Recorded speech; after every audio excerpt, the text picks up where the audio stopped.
Alright, so this is a show I've wanted to really talk about for a while, but I haven't really had time to. But now I have. I've now gotten to sit down and watch some episodes. Gotta say, I really like it, and that's, of course, The Ghost and Molly Mcgee. The Ghost and Molly Mcgee was a show that kind of flew under my radar because you had both the Owl House and Amphibia going on, and I'm like, that's the shows I want to see more. Now, excuse me.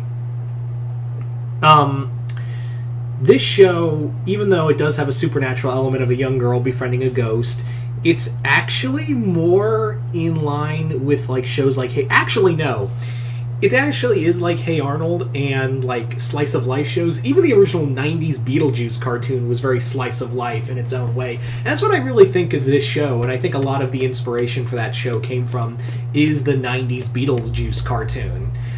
Because a lot of people think, oh, it was like this fun action bait. It wasn't really. The show was more slice of life in the afterlife. Here, instead, we do see the afterlife, but here it's more in life with Molly and Scratch, the ghost,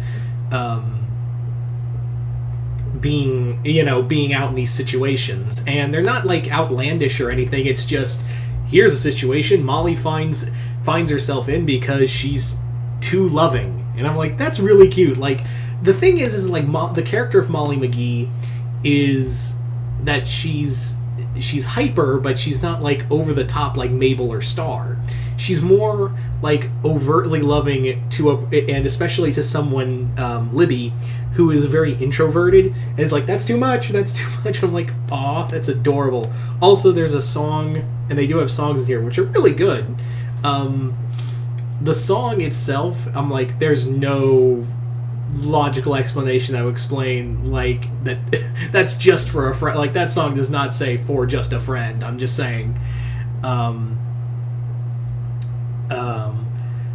This show is just adorable. The other reason I got into wanting to watch this is because I'm a big fan of Dana Snyder, who does the voice of Scratch. He's also most known for Shake Zua, the Mike Ruler, the old schooler. You want a trip? I'll take it to you. I'll stop now. I'll spare you. I'll spare you all. But yes, as an old school fan of like Aqua Teen Hunger Force, I was interested, and I really like Dana Snyder. No, even though he has the most recognizable voice, I'm like, he does a really good job no matter where he is. Like, whether it be in Chowder or Justice League Action, he was Plastic Man in Justice League Action. And when I heard Dana Snyder was going to be in here, I was like, cool. So that was, and him as Scratch is a lot of fun. I think there's a lot of great, like, just banty back and forth between him and Molly, in that kind of resentful kind of love and care towards them, and it's adorable.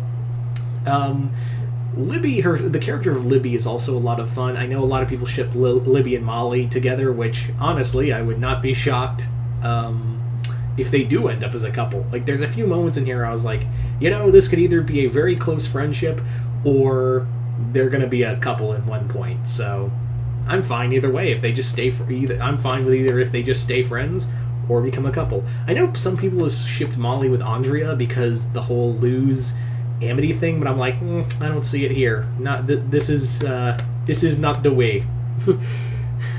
Also with Libby is that this show was willing to go a little more adult, and it's the same thing with like Hey Arnold. Like, Hey Arnold, even though it was a kid's show, was willing to delve into dark subject matter. Same with in the same sense that the Proud Family was, where it was talking about adult subjects in them.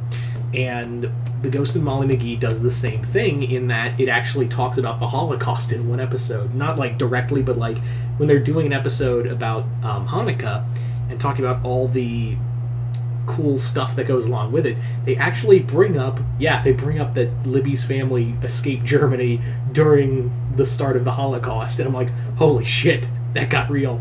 And then they had an episode where Molly had to do a report on Abraham Lincoln, and you'd think like they're not going to bring up the Civil War stuff, they're just going to gloss over it. No, they straight up say slavery was bad, and in this day and age, you got balls. So Yay! Like they actually say in this song, slavery was the cause of the Civil War. Like you'd think in most younger cartoons where they just say, yeah, Civil War happened, we're not going to delve into why. No, they straight up say slavery was the cause of the Civil War. You know, you're gonna and that's why the Civil War happened. Because it's not cool to imprison and enslave other people against their will. That's not how this works. Anyway,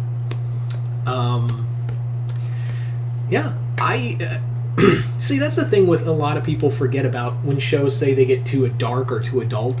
It mostly means like, oh, we're gonna do like lore-based, deep lore and like overtly violent themes. Sometimes it can just be, let's talk about something that goes on in the real world. Like, let's talk about, like, yeah, people were, like, we can just have a quick scene of people were wiped out, were nearly wiped out of existence by one crazy guy back in the 40s who suddenly had power. And then in another scene talk about, oh yeah, we got into, our country nearly tore itself apart because one side of the country didn't want to stop enslaving people. Yeah. Like, sometimes you can just do that. Another good example of this I think of is when, in The Proud Family, if you guys remember this episode, was when Penny was staying with a, I believe it was it Sheik or Muslim? I think Muslim. They were staying with a Muslim family. She was staying with a Muslim family and learning their culture. And at the end of the episode, their house is destroyed and said terrorist on the wall. I'm like, holy fuck, that went, like, even as a kid, I was like, holy fuck, that went, like, to 11. And again, Disney show. So, this show is adorable, and sometimes, this is the thing, like, sometimes I just don't need a huge, lore-driven, dark action kind of cartoon. Sometimes I just need a break. Sometimes I just need a legit break from that. Amphibian Owl House, of course, the two favorites of Disney Channel right now. Although they'll be gone soon, so I have to enjoy them while I can. But The Ghost of Molly McGee is going to still be around, so I got that to enjoy. And I am... Yeah, it's the same thing with, like, Loud House and Casa Grandes. It's like, sometimes I just want a show where I can just enjoy slice of life stuff. I'm not saying that's usually my forte with shows. It's just, like, sometimes I just need a breather. Like, I just need a quick breather from,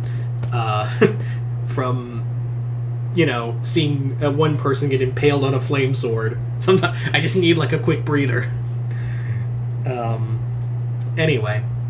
So, you guys tell me I know this is not a long review, but I've seen, like, better people review this show in much more depth than I am. But all I'm going to say is, if you haven't already, go watch The Ghost of Molly McGee. It's not this deep, lore-filled, dark, you know, storyline of, like, ghosts invading or some dumb shit like that. It's just, even the creator said, we just want to do fun, like, episodes. We just want to do fun slice-of-life stories with a ghost in it, voiced by Master Shake. That's it. That's all it needs to be. That's really all it really needs to be by the end of the day. It sometimes you just gotta let a show be fun. That's sometimes all you need with a show. Not every show needs to be the next, you know, Avatar: The Last Airbender. Sometimes you do need those Avatar: The Last Airbender based shows, but at the same time, doesn't hurt to have another Hey Arnold out there too. And I think the Ghost and Molly McGee kind of fits that role on the Disney Channel right now. So you guys tell me in the comments below, if you've seen The Ghost and Molly McGee, comment below, let me know what you guys thought of it. And other than that, I'm Mr. Multiverse. I'll see you next time in the Multiverse.